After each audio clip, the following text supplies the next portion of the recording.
Welcome back to the channel. Today, we're going to discuss how to get promoted within corporate America. What makes me qualified to speak on this? I have worked at Microsoft for 4 years, and within the first 3 years, I have been promoted 3 times, which might not sound like a lot, but this is not a place where you get promoted that quickly. And additionally, I got promoted not just in junior positions, but up to senior. I made it to senior software engineer in 3 years at Microsoft, and I came in one step above an entry level software engineer. So I've collected the feedback from my peers. I've been gassed up, and I know why people promoted me. I know why people trusted me. I know why people feel like I am somebody who can handle a position with a little bit more leadership, a little bit more responsibility. And these are things that I carry without within and these are things that I carry with me throughout my whole career and that I think can help anybody move up and move further, whether you are a junior or you are somebody who is more mid career and you are trying to move up from maybe that like high end junior to that next like actual senior level role. First piece of advice that I would give my junior engineer self is that you need to know what the problem is before you go ask for help. I'm not telling you that you need to know how to fix the problem. I'm telling you that you need to know what the problem is. As soon as something breaks and you start freaking out and running around like a chicken with your head cut off, and you just immediately go to the most senior person on your team and you're like, oh my gosh, Matt, can you help me fix this? And it's like, Matt's working on something right now. And you just went up to him with the most vague issue known to man and said, "Can you help me fix this?" And Matt's like, "Okay, let me drop what I'm doing and figure out what you have going on." Right? Cuz Matt's not even on your project. He's just that guy. Every office has that guy where it's like this is the person that you go ask when shit hits the fan, go talk to that guy cuz he knows how to fix everything, right? So, he's going to drop whatever he's actually doing and come to you to help you out. And he's going to say, "What's wrong?" And you're going to say, "I don't know, it's just broken." Now, he's a nice guy, so he's going to help you figure out what is broken and then figure out how to fix it. But would it have been so great for him? Why am I using a man? We're going to keep going with it, but like, why? Like, the patriarchy it runs so deep. I guess because the people that I was running to when I was junior, they were all men, unfortunately. I didn't have any women engineer leaders when I was at my first job. So, anyways, back to the point. The point is, it would have been so nice if you went to that person on your team who knows everything and can fix everything, if you came to them and you knew what the problem was. That way when they come to help you, they can roll through their lexicon and be like, "Okay, have you tried this? Have you tried that? Let's do this, let's do that," and help you get to the solution. Now, let me add on the next level of this. If you not only know what the problem is, but you can also say, "I tried X, Y, and Z and I still haven't been able to fix it. Do you have any ideas?" This does two things. Number one, it helps the person that you're asking to help you out because they know what the problem is. So they can at least think of the times they have had this problem, seen this problem, and how they've solved it. But number two, they can already roll out all the things that you said you've tried already. And I'll add a third thing that this does. It shows that you have some level of ingenuity and some level of drive. You put some effort into try to solve this first before you came and got somebody. Because a lot of time, let me not say a lot of times, because sometimes when you are helping someone out at work, I'm sure you have experienced this as well. It can feel like they just didn't feel like doing this. Like, this was so simple. Did you really need to call me in for this?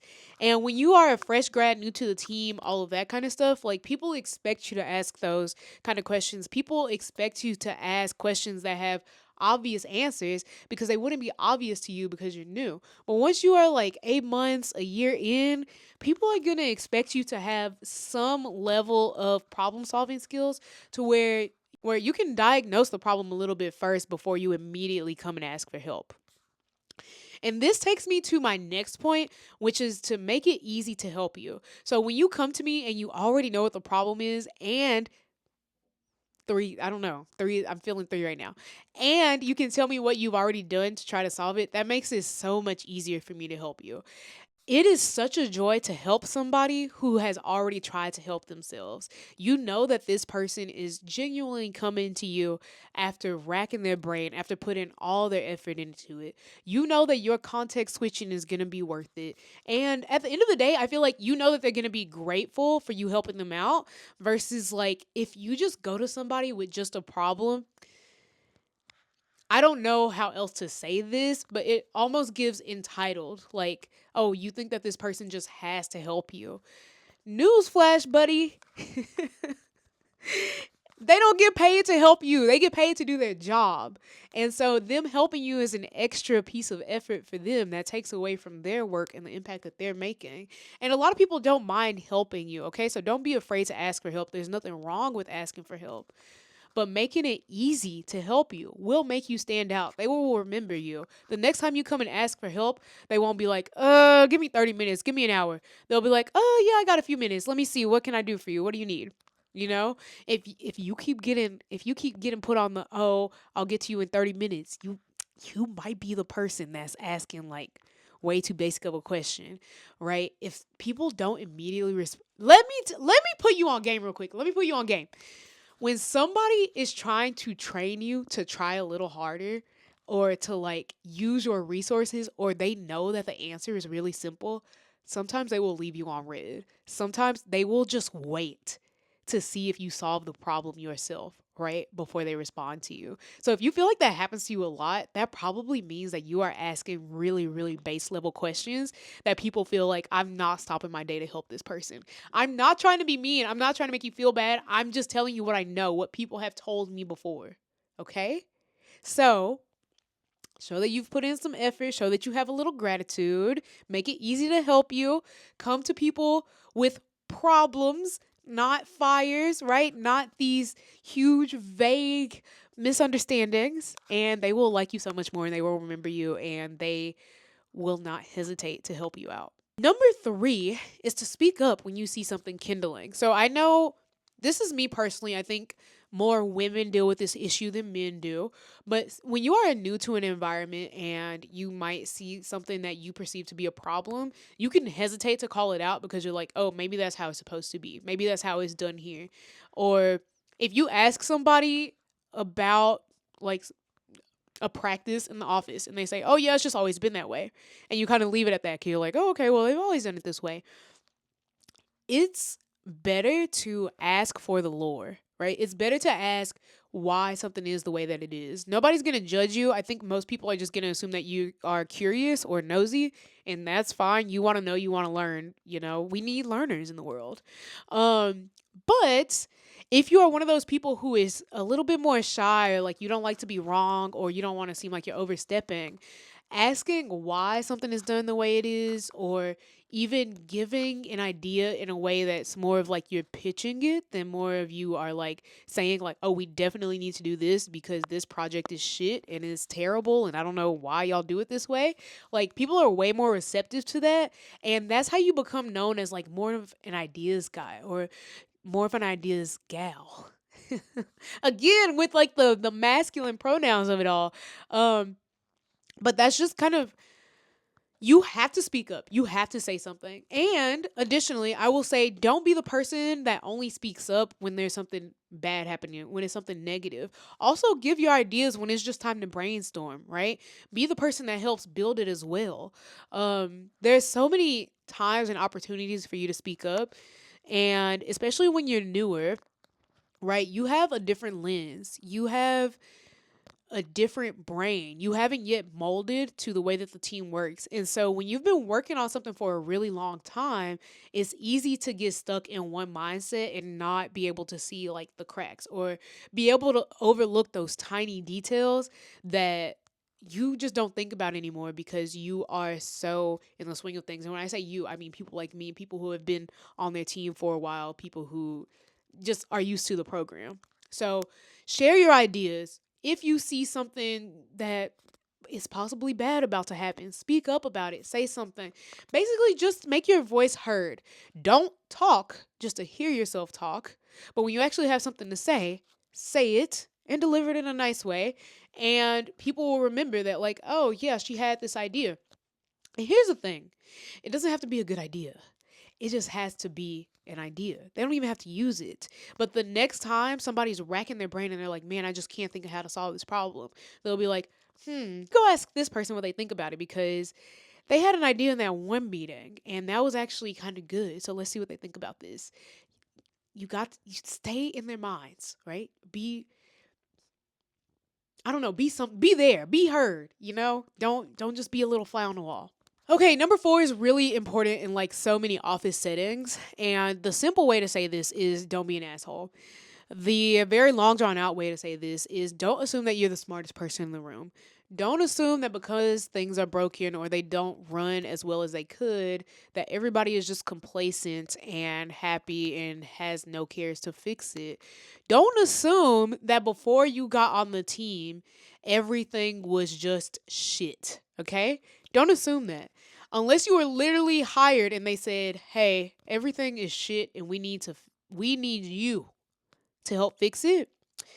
There's probably some reasons as to why things are the way they are. Again, ask for the lore. Try to figure out what's going on before you start making ideas and recommendations. And also consider the fact that the team was running before you and it'll probably continue to run after you. So just be nice and consider because one day you will be the person that's been at the job 7, 8 years and you will realize how much you don't know. The more that you learn, the more that you grow, the more that you realize there's so much that you don't know, the more that you realize you will never know everything. And there will always be somebody who knows something that you don't, and vice versa. And so instead of feeling like it's a competition, because I've been talking a lot about standing out, right? How do I put this? If you are a standout person, you are always going to stand out. You don't have to be an asshole. You don't have to try to talk over everybody. You don't have to go over people's heads.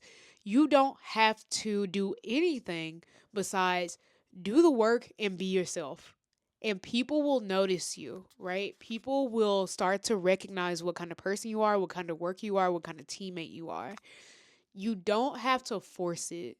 I really like that. I'm keeping that in. Alrighty, and the last thing that I want to say, open your ears, open your mind when I say this. Take it in fully. You need to go 10% harder than you think that you need to go. So if you think that you need to be at 100, you need to be at 110. If you can read the room and see that everybody's giving 110, you've got to go to 120. By no means am I telling you to overwork yourself. By no means am I telling you to work so hard that you burn out and you can't even enjoy the promotion once you get it. What I'm telling you is that if you do what everybody else is doing, you're going to get what everybody else is getting. Again, I've been talking a lot about standing out, looking different, making stuff easy, being memorable, right? Showing up, doing your job, and going home is not gonna make people remember you. Okay? It's just not.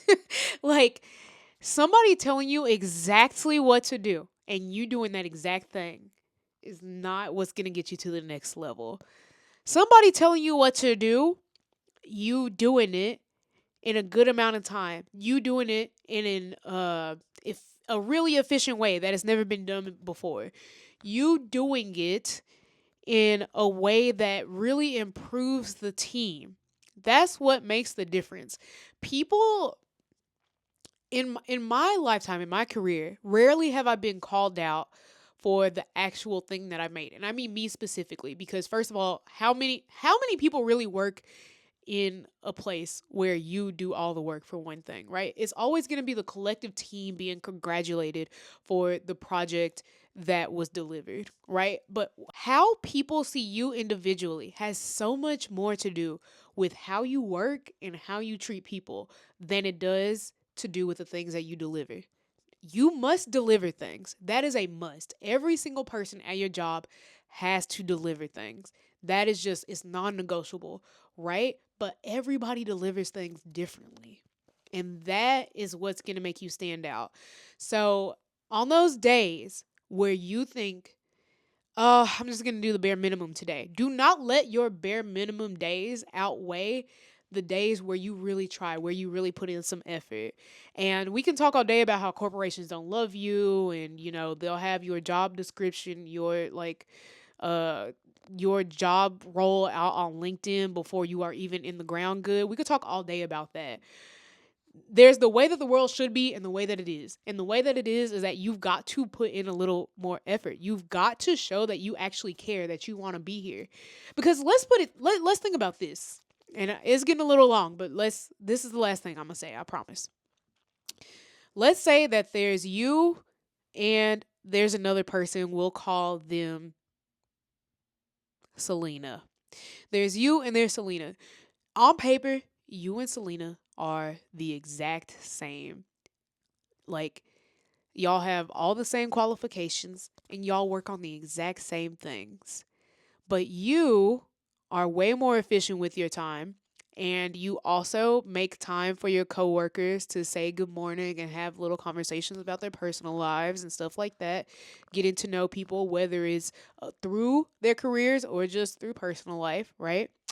And you make it known that you enjoy being where you are, and you make it known where you want to go next, that you want to be promoted. Selena comes to work, does her job, goes home. Maybe she does do a little bit of the niceties with people, but for the most part, she's just out doing her job. If your manager has one promotion to give, who do you think they're going to give it to?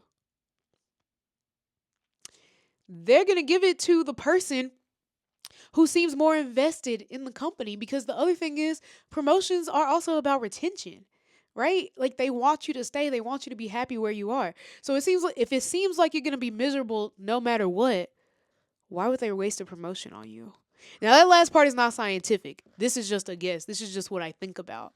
Okay, so I hope that this video didn't come off as like mean, or like, I really hope it didn't come off as like girl bossy or anything like that. Cause I'm really, like I said in the beginning, just trying to tell y'all what I've been told myself and what I've heard from others about what works and what people like to see in someone in corporate America in general at a job.